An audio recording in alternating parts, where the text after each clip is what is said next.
Welcome to Learning English, a daily 30-minute program from the Voice of America. I'm Ashley Thompson. And I'm Mario Ritter Jr. This program is designed for English learners, so we speak a little slower and we use words and phrases especially written for people learning English. Today, John Russell has a report on the unexpected vast growth of Mount Everest, already the highest mountain on Earth. Brian Lynn presents this week's technology report. We close the show with the lesson of the day from Andrew Smith and Jill Robbins. But first, Mount Everest, standing 8.85 kilometers above sea level, is Earth's tallest mountain, and Mount Everest is still growing. Mount Everest and the rest of the Himalayas are continuing on an upward movement that began at their birth around 50 million years ago. The mountains are a product of a collision between Eurasia and the Indian subcontinent. But Everest is growing more than expected, and scientists now think they know the reason why. Everest's growth has to do with the major joining, or merger, of two nearby river systems. The Kosi River joined with the Arun River around 89,000 years ago, the researchers estimated. This change in the area's river system has led to Everest gaining around 15 to 50 meters in height. That suggests an upward movement rate of about 0.2 to 0.5 millimeters per year. The geological process at work, researchers said, is called isostatic rebound. Isostatic rebound involves the rise of land masses on Earth's crust when the weight of the surface declines. The crust, Earth's outermost part, floats atop hot, semi-liquid rock. In this case, the joining of the rivers resulted in increased erosion, which carried off large amounts of rock and soil. This reduced the weight of the area near Everest. Isostatic rebound can be likened to a floating object adjusting its position when weight is removed, said Jinggen Dai of China University of Geosciences in Beijing. Dai is one of the leaders of the study published recently in Nature Geoscience. When a heavy load, such as ice or eroded rock, is removed from the Earth's crust, the land beneath slowly rises in response, much like a boat rising in water when cargo is unloaded, Dai added. The researchers, who used numerical models to study the development of the river system, estimated that isostatic rebound accounts for about 10% of Everest's yearly upward movement, or uplift rate. This geological process is seen in other places around the world. A classic example is in Scandinavia, where the land is still rising in response to the melting of thick ice sheets that covered the region during the last ice age. This process continues today, affecting coastlines and landscapes thousands of years after the ice retreated, Dai said. Study co-writer Adam Smith, a University College London doctoral student, said GPS measurements show the continued rising of Everest and the rest of the Himalayas. This uplift is faster than the continued surface erosion caused by wind, rain, and river flow.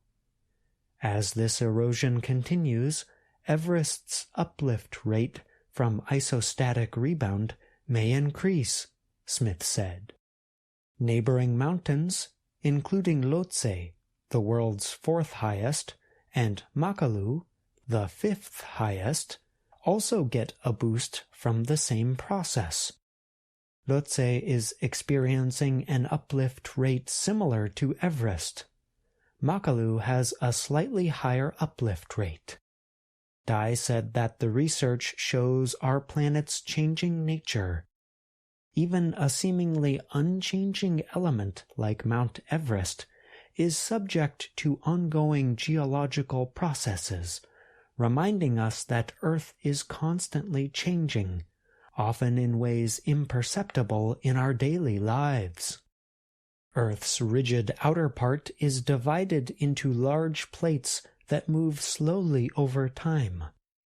The Himalayas rose following a collision between two plates. Everest is located on the border between Nepal and the Tibet Autonomous Region of China.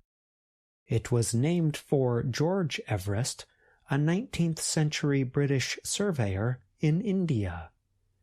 Mount Everest occupies a unique place in human consciousness, Dai said. Physically, it represents Earth's highest point, giving it a lot of importance simply because of its size, Dai explained. He added that Everest has cultural importance to local Sherpa and Tibetan communities.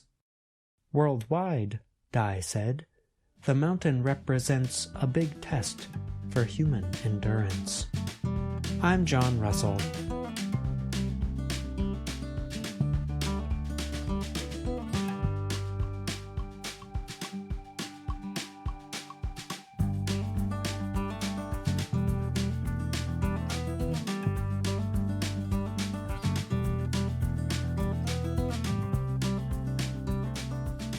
The administration of U.S. President Joe Biden has proposed a ban on the sale of self-driving vehicles in the U.S.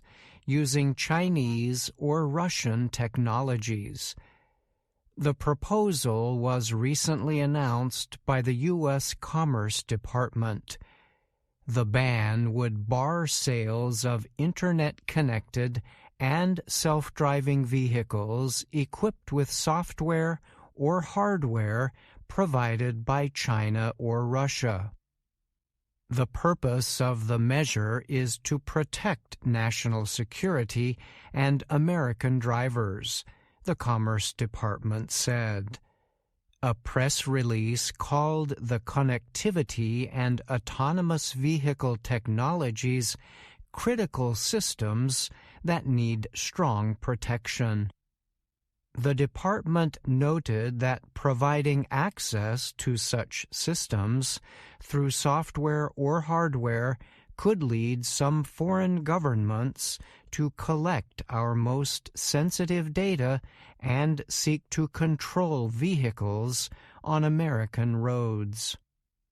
U.S. Commerce Secretary Gina Raimondo spoke to reporters from the Associated Press, AP, and other media organizations last week about the proposal. She described a possible extreme situation in which a foreign enemy could shut down or take control of multiple vehicles operating in the U.S. Such an incident could cause major crashes and huge traffic problems, Raimondo said. This is not about trade or economic advantage. This is a strictly national security action, Raimondo said. She added, "The good news is right now we don't have many Chinese or Russian cars on our road." Raimondo said leaders in Europe and other parts of the world had raised concerns about the large number of Chinese vehicles already on the roads in their areas. Imported Chinese-owned vehicle models captured 7.6% of Europe's electric car market in 2023, the European Automobile Manufacturers Association said. That was up from 2.9% in 2020.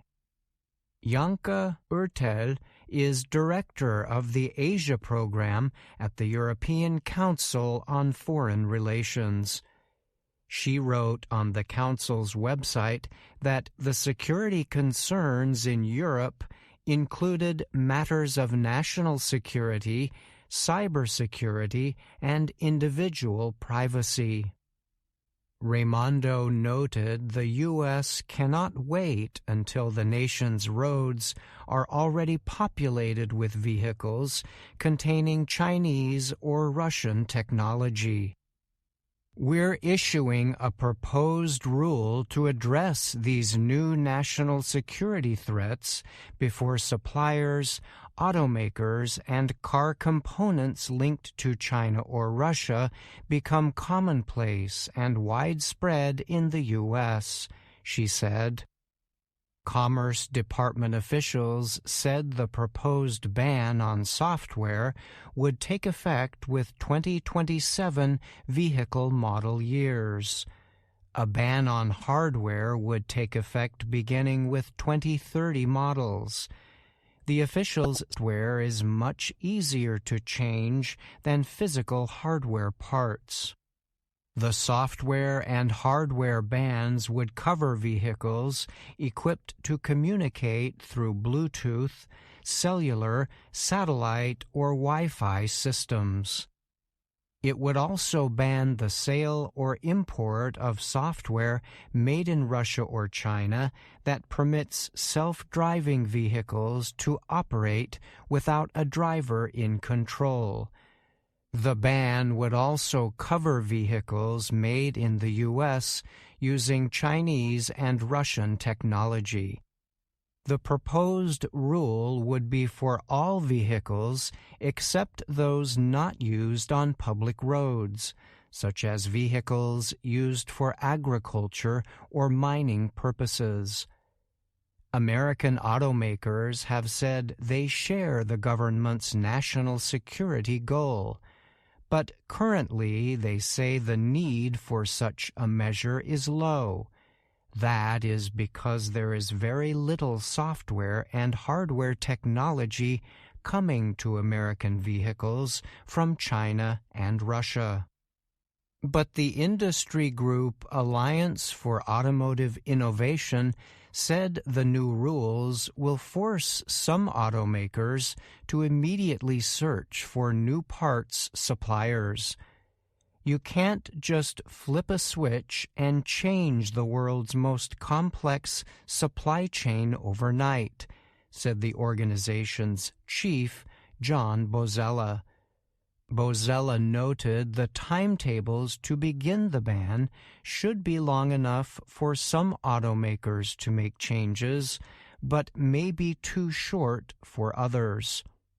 Administration officials told the AP that Commerce Department representatives met with officials from all major auto companies around the world while preparing the proposals. The officials also met with different industry organizations in an effort to understand the current supply chain issues. The Commerce Department is currently taking public comments on the ban. This process generally lasts for 30 days after a rule is published. Agency officials said the finalization of the measure should happen by the end of the Biden administration. I'm Brian Lynn.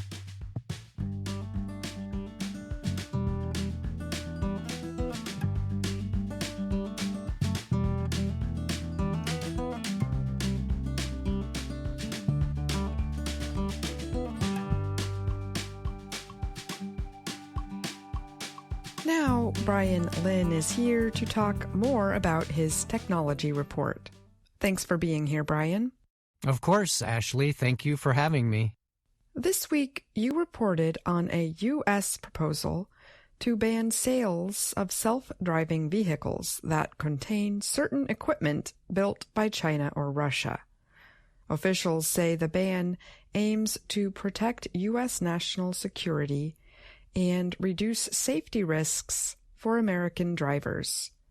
But we also learned there are currently not that many vehicles on U.S. roads equipped with technology from China or Russia, correct?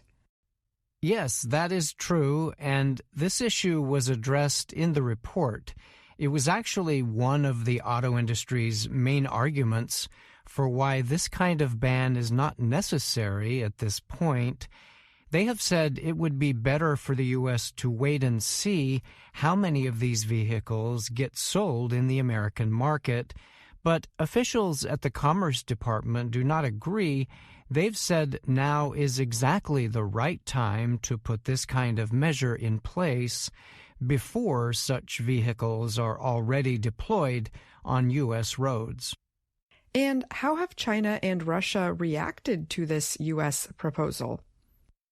There hasn't been direct reaction from Russia, but China was very quick to react. Predictably, a representative from the country's commerce ministry did criticize the plan, but that criticism really didn't center on the technology aspect of the ban, but rather on an economic effect. The Chinese spokesman said the planned move amounted to unfair competition that sought to restrict these automotive parts with no factual basis that they could cause harm.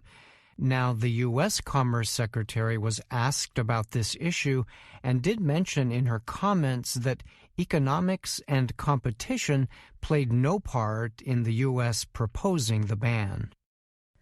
The report also noted that such a ban could lead to supply chain issues in the future.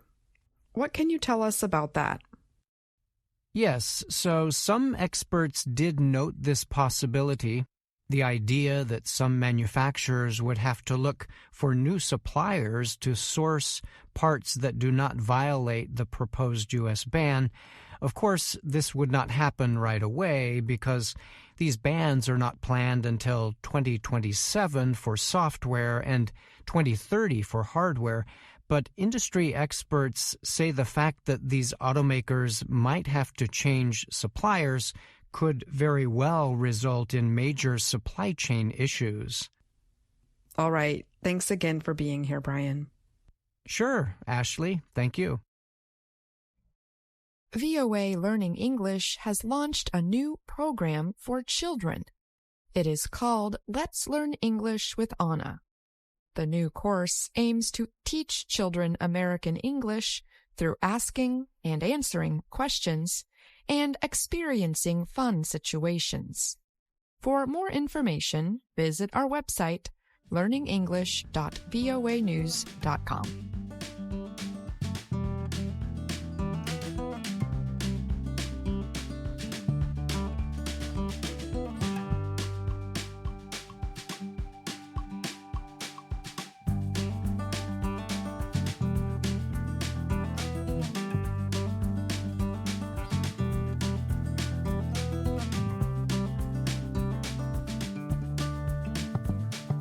Hello, my name is Anna Mateo.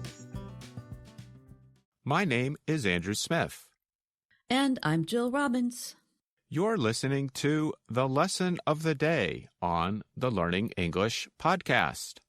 Welcome to the part of the show where we help you do more with our series, Let's Learn English. This series shows Anna Mateo in her work and life in Washington, D.C. We've been watching Anna learn about history in our last podcast, and she has been learning about the fun things to do in Washington, D.C. But in today's lesson, she finds that some days are not so fun. That's when she has to call into work because she needs a sick day. This time, in Lesson 27 of the Let's Learn English series, Anna is not feeling well. her boss, Ms. Weaver, gives her some advice. We'll be talking more about how we give advice in this lesson. But now, let's listen. Hello. I'm sure that today in Washington, D.C., there are a lot of great things to do, but I am not doing any of them. I'm sick. Right now, I'm going to call my boss and tell her I cannot come into work. Hello. Ms. Weaver? Hi. I can't come to work today. Why not? What is wrong? Well, yesterday I felt fine. In the morning, I painted for hours. In the afternoon, I cut wood. Then I built a fire. Anna, what do you mean? Why can't you come to work today? I do not feel well. I think I'm sick. I'm sorry to hear that. I was sick last week, too. I had the flu. What did you do? I slept a lot, and I drank a lot of water. Do you have a doctor? Yes, I do. You should call your doctor and get lots of rest. Thanks, Ms. Weaver. I'll call right now. Calling my doctor. I think Anna just overdid it the day before, don't you, Andrew? Yes, I do. To overdo means to have a little too much activity. For some of us, as we get older, we have to be careful. Using too many of our muscles at one time is one way to overdo it. And the next day, we may not feel well. What advice did Miss Weaver give to Anna, Jill? She said Anna should call her doctor and get lots of rest. That's good advice when someone doesn't feel well. Let's find out what her doctor says. Hello, this is Dr. Bennett. How can I help you? Hello, Dr. Bennett. This is Anna. Oh, hi, Anna. How can I help you? I think I'm sick. Let me ask you a couple of questions. Do you have a sore throat? Yes, I have a sore throat. Do you have a cough? Yes, I have a cough. When did you start feeling sick? This morning. In this part, we hear the doctor asking the usual questions. She is not giving advice yet because first she has to diagnose or identify the problem Anna has. But I remember some advice I used to hear in my home growing up in the state of North Carolina when I had a sore throat. Let me guess, was it honey and lemon? That's what my grandma used to make for me. No, it was warm tea. My aunt made me some tea with a little lemon juice. I had to drink a lot. That's often helpful when you are feeling sick. Yes, remember that Ms. Weaver said that when she was sick. I slept a lot, and I drank a lot of water. You know, when I was little, I liked eating popsicles, which is some sweet water or juice that is frozen on a stick when I had a sore throat. It felt great, and I think my mom knew it was a good way to get me to drink more water. Yes, some of those home remedies often had a lot of wisdom behind them. One thing our listeners should note here is the different intonation we use for the two different kinds of questions we heard from Dr. Bennett. When she asked a question that began with when or how, her intonation was falling, like this. How can I help you? When did you start feeling sick? And when we ask questions that can be answered with yes or no, our intonation often goes up at the end. Listen to Ms. Weaver and Dr. Bennett ask this type of question. Do you have a doctor? Do you have a sore throat? That could be useful for learners. The general rule is that what we call WH questions that start with the words who, what, when, why, and how, those questions usually end with a falling intonation. You may sometimes hear a different intonation for this kind of question depending on the situation. And then yes-no questions. Those questions often begin with do or did, are or were. Those questions usually end with a rising intonation. Let's go back and find out what Dr. Bennett tells Anna. Do you have a fever? Oh, my thermometer says 125 degrees. What? Yeah, that's not right. Oh, wait. The thermometer was in my hot cup of coffee. Please, take it again, Anna. Okay, the thermometer says 100.5 degrees. 100.5 degrees is not too high. I want you to drink lots of water. Rest in bed and get lots of sleep. Just think, all those years of medical school, and she gives Anna the same advice that you or I might give her. And there's a funny bit in there about Anna putting her thermometer into a hot cup of coffee.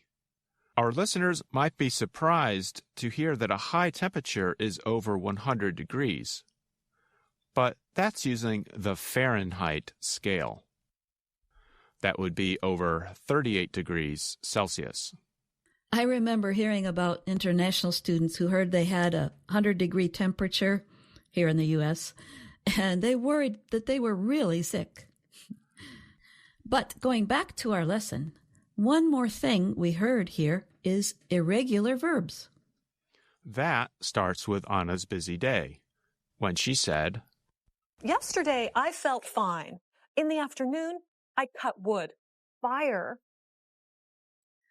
There, the present tense verb feel became felt in the past tense. Cut stayed the same, cut. The verb build changed to built in the past tense. And Ms. Weaver used an irregular verb when she said, I slept a lot and I drank a lot of water. Sleep became slept, and drink became drank. Lots of irregular verbs. I know, and how are learners supposed to remember them all? There are so many of them and so many different ways they change. That's true. But some of them are used all the time in English, so that can make it easier to remember them. And you know what else could make it easier? We could make a little song about them. Music always helps us remember things. Oh boy, that's a great idea, Andrew. How about if we just take the 10 most common irregular verbs and put them into a song? Okay, here we go. Say, said. Go, went. Come, came. Know, knew. Give, gave. Become, became. Find, found. Think, thought. See, saw. I think that's all. And that's all for today's lesson of the day. And one more thing. Write to us with your questions about this lesson on our YouTube channel, or email us at learningenglish@voanews.com. You can learn more on our website, learningenglish.voanews.com. You can also find us on YouTube, Facebook, and Instagram. And thanks for listening to the Learning English podcast. And I'm Jill Robbins. And I'm Andrew Smith.